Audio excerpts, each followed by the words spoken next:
India's northeast, where rain continues to batter every state in the region. Heavy monsoon rainfall began last Friday.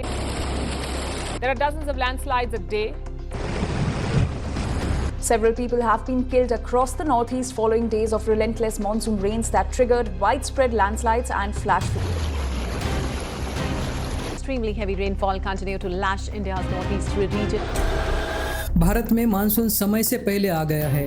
भारी बारिश, बाढ़ और भूस्खलन के कारण भारत में कई जगहों पर किसानों को और आम लोगों को भारी नुकसान सहना पड़ा है। एक तरफ समय से पहले आया हुआ मानसून जिसने खेतों में खड़ी फसल तबाह कर दी है और दूसरी तरफ सरकारी खरीदी में देरी जिसने किसान की बची कुची उम्मीद भी खत्म हो गई है। नासिक के किसान संजय साडे का हाल सुनिए। उन्होंने प्याज की फसल तैयार करके खेत में रखी थी। उन्होंने सोचा था कि मंडी में बेच देंगे, लेकिन सरकारी एजेंसियों ने उसे समय पर खरीदा नहीं। संजय बताते हैं, बारिश शुरू हुई, हमने सोचा था 2-3 दिन में रुक जाएगी, इसलिए हमने प्याज को प्लास्टिक की शीट में ढक दिया था, लेकिन बारिश नहीं रुकी, इसलिए नमी से हमारे सारे प्याज सड़ने लगे। वो आगे बताते हैं, हमारे कुछ किसान एपीएमसी मंडी तक भी पहुंचे थे, लेकिन वहाँ भी हमारा प्याज खुले में ही पड़ा रहा और इसके कारण तेज बारिश में हमारा सारा माल खराब हो गया। आगे संजय कहते हैं, अगर समय पर सरकारी खरीदारी शुरू हो जाती तो हमारा नुकसान थोड़ा तो कम होता। दोस्तों, ये एक किसान की कहानी नहीं है। ऐसी हालत महाराष्ट्र, कर्नाटक और बिहार तक के बहुत सारे किसानों की है।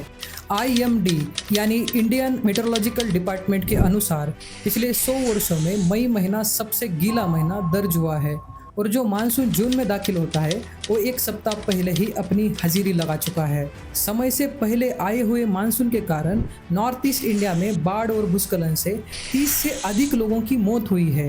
गुवाहाटी और तेजपुर में मई महीने के एक दिन में सबसे अधिक बारिश दर्ज की गई है। आसाम में सामान्य बारिश से 400% और मिजोरम में 1102% अधिक बारिश दर्ज की गई है। कर्नाटक में प्री मानसून बारिश के कारण 71 लोगों की मौत हुई है और ऐसे ही बारिश के कारण महाराष्ट्र, कर्नाटक और गोवा में रेड अलर्ट जारी हुआ है। भारत में मानसून सामान्य स्थिति से 8 दिन पहले पहुंचा है, जो पिछले 16 वर्षों में अब तक का मानसून का सबसे जल्दी आगमन है। भारत में मानसून हमेशा जून के पहले हफ्ते में आता था, लेकिन 2025 में 8 दिन पहले ही केरल पहुंच गया है, जो 16 साल में सबसे जल्दी है।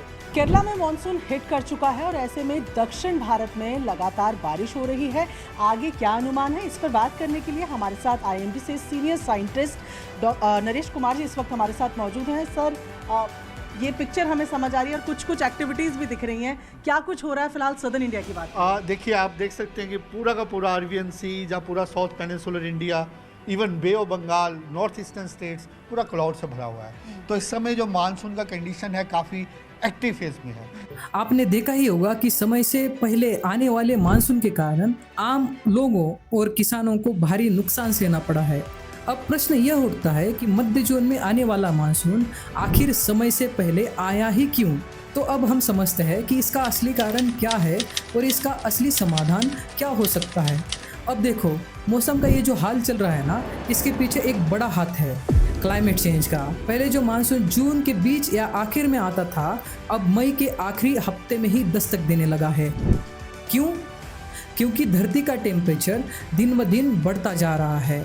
नासा और NOAA की रिपोर्ट के मुताबिक 2023 अब तक का सबसे गर्म साल था दोस्तों। और ये गर्मी सिर्फ ज़मीन पर नहीं है, समुद्र का भी यही हाल है। नेचर क्लाइमेट चेंज नाम की एक रिसर्च स्टडी के मुताबिक इंडियन ओशन का तापमान औसतन 1.2 डिग्री सेल्सियस तक बढ़ चुका है। जब समुद्र गर्म होगा तो पानी से ज़्यादा भाप बनेगी, जल्दी बादल बनेंगे और बारिश भी जल्दी आ जाएगी, और अभी यही हो रहा है। ऊपर से ये अल नीनो, ला नीनो वाले ग्लोबल सिस्टम भी क्लाइमेट चेंज की वजह से गड़बड़ा रहे हैं। क्लाइमेट चेंज ने जेट स्ट्रीम और ऊपरी हवाओं के पैटर्न को बदल दिया है। IPCC के लेटेस्ट रिपोर्ट में साफ कहा गया है कि क्लाइमेट चेंज की वजह से मौसम के ये पैटर्न अनियमित हो रहे हैं और उसका सीधा असर पड़ रहा है मानसून पर। IMD यानी इंडिया मेट्रोलॉजिकल डिपार्टमेंट की रिपोर्ट्स भी कहती है पिछले 15 सालों में मानसून की टाइमिंग और स्प्रेड में बड़ा बदलाव देखा गया है। कभी ज़्यादा बारिश, कभी सूखा और कभी टाइम से पहले मानसून। तो हाँ, ये जो मानसून जल्दी जल्दी आ रहा है ना, ये कोई एक्स्ट्रा भाग्य नहीं है, ये क्लाइमेट चेंज की सच्चाई है जो अब हमें साफ साफ दिखने लगी है।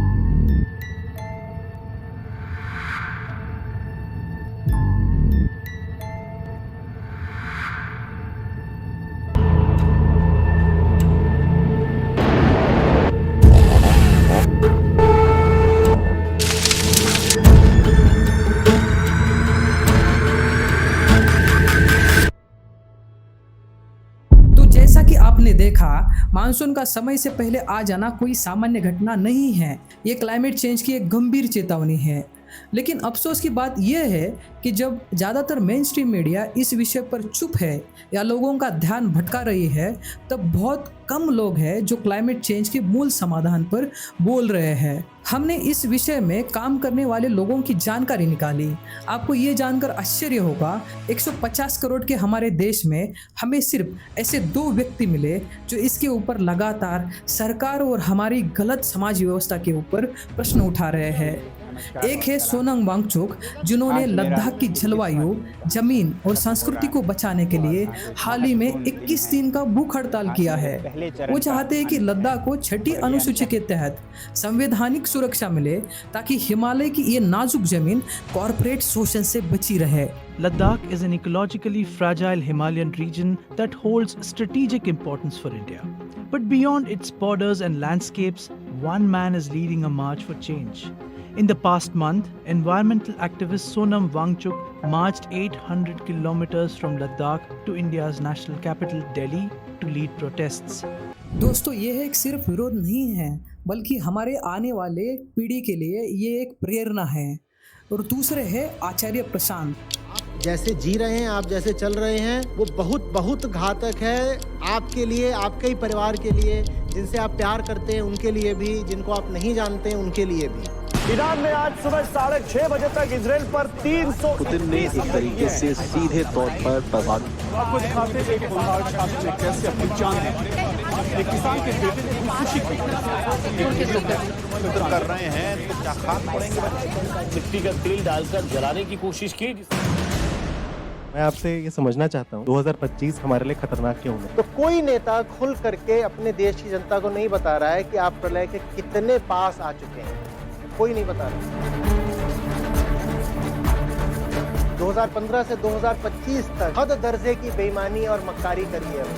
अब 2025 से 2030 में कैसे जादू कर लोगे? शायद हम इस पृथ्वी की पहली प्रजाति होंगे जिसने सेल्फ डिस्ट्रक्ट कराया, जो बिना रुके साफ साफ और बार बार बरसों से इस संकट पर बोलते जा रहे हैं। आचार्य प्रशांत इस संकट को सिर्फ एक वैज्ञानिक या राजनीतिक समस्या नहीं मानते, वे इसे मानव चेतना की समस्या बताते हैं।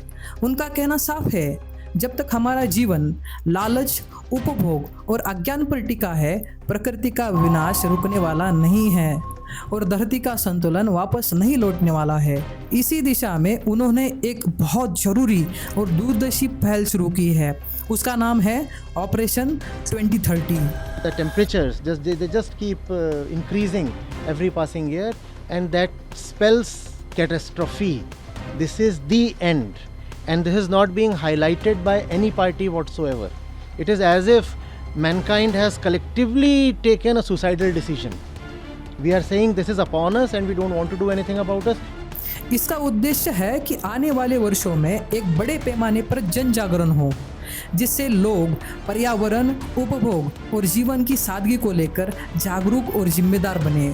हमें लगता है कि ये कोई सिर्फ अभियान नहीं है, बल्कि एक चेतना क्रांति है। जब सिस्टम चुप है, तब ऐसी आवाज़ें ही हमारी उम्मीद बनेगी। आचार्य प्रशांत की शिक्षाएं हमें न केवल तथ्यों से अवगत कराती है, बल्कि हमें भीतर से बदलने के लिए भी प्रेरित करती है। अगर हमें सच में जलवायु संकट से लड़ना है, तो हमें अपनी सोच और जीवन के स्वरूप को बदलना होगा और यही रास्ता ऑपरेशन 2030 दिखा रहा है। दोस्तों, वीडियो अच्छा लगा है तो इसको लाइक करिए और ज़्यादा से ज़्यादा लोगों तक शेयर करिए।